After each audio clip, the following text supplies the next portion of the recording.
Like a miracle, it's the first day again, and now with the ocarina back. If you return to the Happy Mask Salesman, he teaches Link my favorite Zelda song ever, the Song of Healing. This song melts my worries away, relieves stress, and makes me forget about all the crappy things going on in my life. It truly is a song of healing, and along with Jolly Roger Bay, are tracks I listen to when things get hard in life and just feel like it can't go on. The song even allows Link to return to his normal form, turning the scrub form into a mask. But the salesman isn't too happy that Link hadn't gotten his mask back for him, and now we get to see him get even creepier. Not to mention, earlier he did mention he had to leave in 3 days, and the world ends in 3 days. He at least knows more than he lets on, especially about Majora's mask. But to be fair, a deal is a deal, so let's go get that mask. Okay, I know everyone most likely already knows how the time system works. Just in case though, I'll do my best to describe it. You have 72 hours or 3 days in each cycle. Each hour lasts for around 45 seconds real time. However, if you play the Song of Time backwards, it triples the amount of time you have, so I'd highly recommend you do that. At specific moments on different days, a number of time-based events take place. Certain characters might be doing different events at different dates as well, or there's different aesthetic changes like how it's raining on the second day. Overall, I like the system. It's super engaging and immersive. There is a downside though, because of that whole time limit thing. This means you can't mess around too much to fully complete certain tasks in the 3-day cycles. When 3 days are finally running out, play the Song of Time to return to the first day. Doing this also saves your progress, and fortunately returning to the first day resets certain events. Not any super important ones vital to the game though, like if you defeat a temple boss, you can refight them, but it's only required to beat a temple once. Unfortunately, if time runs out while in the middle of a dungeon or temple, you lose all your progress. This isn't that big of a deal though, since you get to keep your dungeon item if you get it, which cuts down the amount of time it takes to clear it again, but it's still kind of annoying. You also keep all non-disposable items when going back in time, like hearts, heart containers, ocarina songs, and masks, but everything else like bombs and arrows get reset to 0. Oh, and there's a bank you can use to put your rupees in, so you don't lose all your rupees, fortunately. Masks are another one of my favorite elements of this game. There are quite a few of them, each have a function. Some are minor and just you wear once during a side quest to get a piece of heart or something, while others like the Deku mask transform Link. Whenever I play this game, I always try to get every single one. It's tough to do, you don't need to get them all, yet collecting all of them does get a huge reward at the end. That makes it all worth it. Moving on, as a human, Link can do all sorts of stuff he couldn't do earlier. For one, it's now possible to activate these statues, which work as warp points later, and also as quick save points. Basically, think of it like, I guess, it can only be used once to reopen. You have to go back to another statue to save again and go back to the title screen, and if something happens when you open a quick save, like the game turns off, or you turn off the game in the middle of it without going to another save statue or playing the Song of Time, you lose everything since last playing the Song of Time. And it does suck, but it is fixed in the 3DS version. Again, I'd highly recommend the 3DS version for beginners. Moving on again, the Great Fairy bestows a mask of herself that comes in handy later. The bombers give out a special notebook, and the guards finally let Link leave Clock Town. Beyond lies the Overworld, Termina Field, with that classic Zelda tune playing. Overall, Termina Field has gotta be one of my favorite overworlds in the series. Not number 1 though, but I just really like it. There's so much to do. Well, actually, there's a bit to do, but it's so mysterious, and there's a bunch of time-based events. It's easy to get around, it's not so massive that it takes eons to get from place to place. Further south is the Southern Swamp, homeland of the Dekus, as well as this photo shop and the witch's shop. You get an empty bottle by helping one of the witches in the Woods of Mystery, which is basically a Lost Woods reskin, only better, because this monkey actually helps you out. Even better is how after helping the old hag, she can get back to the boat shop to give Link a pictograph camera and a chance to impale a giant Octorok with the boat. Brutal. Somehow though, the Deku Palace is past this. How did they all get past a giant Octorok? Who knows. Inside the palace is a stealth section. While I typically hate stealth sections, this one isn't too bad. Plus, you get magic beans from this fat guy in a hole. Meanwhile, the brother of those monkeys is falsely accused of kidnapping the Deku princess, while she's really stuck in Woodfall Temple. But the Deku King is too pissed off to be reasoned with. Instead, he sentences the monkey to be burnt at the stake. Now that I think about it though, wouldn't being set on fire actually be a humane way and a quick death for the Dekus themselves, since they're made of wood? I imagine a Deku would die pretty fast.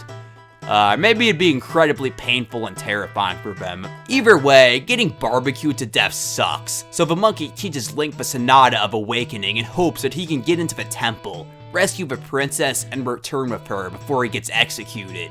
One last thing I should mention before we start Woodfall Temple is right outside of it, Link learns the Song of Soaring, a melody that transports the player to any previously activated owl statue. Once you get these two songs and activate the owl statue outside the temple, feel free to return to the first day, since you can warp to the temple anytime now. Not that it's necessary, I managed to do all of this by midnight of the first day, and that's with me goofing around quite a bit. Again, the time system can be intimidating, yet it's hardly ever a major issue, at least not yet.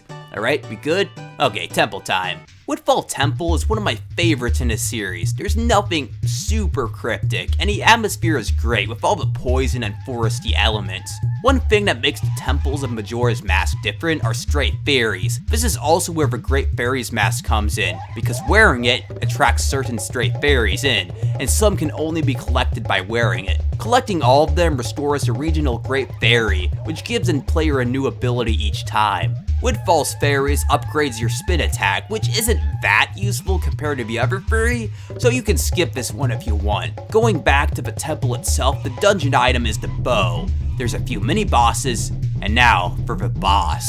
This one being a warrior with his sword, known as a Dawa, or Dawa. I know, he keeps saying his name, but I still can't pronounce it right. Like most other early Zelda bosses, he's pretty easy, just slice and dice and shoot out this Deku flower until he's dead. Although in the 3DS version they dumbed down this fight a lot, and every other one in the game, by giving them these giant eyes as their weak point. In my opinion, the 3DS version is still good, which is something a lot of other Majora's Mask fans disagree with me about, although I would say I prefer the N64 version. After his defeat, Link decides to keep his corpse for whatever reason, and one of the gods of Termina, known as the Four Giants, is freed. He/she tells Link to rescue the other 3 giants still trapped in other temples at Termina, and teaches him the Oath to Order, which will summon them to save the world once all 4 are freed. On the way out of Woodfall is the Deku Princess, and I'm ashamed to admit this, but I had such a crush on her for whatever reason when I was 12. She wants to be taken back to Deku Palace, so Link decides to put her in his empty bottle. Oh, I'm getting so many flashbacks to some disturbing stuff on the internet right now. If you don't know what I'm talking about, you're lucky. And another thing that's wrong is, after you return to the palace, she does this to her father. And it also looks really wrong. The monkey's freed though, and as a reward, the palace butler takes us out to the shrine, which is the hardest section of the game so far in my opinion. You can get lost very easily, run out of time, or fall off into the void, and each time anything like this happens, it's back to the start. After winning, you get the Mask of Sense, which isn't that useful, it's just used to sniff out mushrooms to make some potions. Which, yeah, I mean, you can just use rupees to buy potions anyway, but I'd only try to get it if you want to get all the masks, which I am. There are a couple more side quests I'll try to do before moving on to the next region. For one, after the temple is cleared, there's a shooting minigame on the boat cruise that I suck at. More importantly, at the back of the swamp lies Swamp Spider House, a fun little mini dungeon for all it's worth. Like in Ocarina of Time, a guy got cursed into being a Skulltula, and gold Skulltulas must be hunted down in order to restore him to his former self. The difference here is that all the gold Skulltulas are inside his house, instead of being scattered around the overworld. The puzzles are fun, plus it's not that long, making it a nice change of pace. After you lift a curse, the guy gives you the Mask of Truth. It allows the player to speak to animals and Sheikah Stones to get advice. And this is super helpful back in 2000, or if this was 2000, without the internet, because you can use the Sheikah Stones to get advice about cryptic things and side quests. Nowadays though, it's not that useful. but I still like it. Moving closer to Clocktown, at nighttime in Termina Field, a dancer named Kamaro shows up. He was an amazing dancer who passed away before he could pass on his moves, so he gives Link the Kamaro mask to pass on his skills. In Clocktown, these two hot girls can be taught his mystical dance. In fact, they are so grateful that they recognize you as their master and give a piece of heart. As a preteen, this scene made my imagination run wild. Also at night is the bald guy in the laundry pool again, because he got kicked out of his room for playing too loud. I don't see why though. It's like Song of Storms for crying out loud. It's my favorite song ever. Well, that and the Song of Healing. Shouldn't have kicked him out anyway. I kind of want a whole fanfiction series on his life now. He was in a circus troupe led by a dog, for Bu's sake. That is so interesting. And I kind of want to be him when I get older. I would say grow up, but I'm already grown up. I'm 19. I miss being a teenager. Why? Plus, he can't be that evil since he feels bad about stealing the dog's mask. And to resolve his guilt, he gives it to Link. It's the Bremen's mask, and it comes into use later. One last thing, and then I'm gonna end this off. At midnight of the first day, an old lady gets robbed. Stopping the theft rewards you with the blast mask, and a chances to buy the big bomb bag. Other than that, there's a couple more heart pieces you can get, but I'm not gonna mention those. You can look them up yourself, because you're not important. And with that, I will see you all next time for the chilling journey atop Snowhead. See you all then.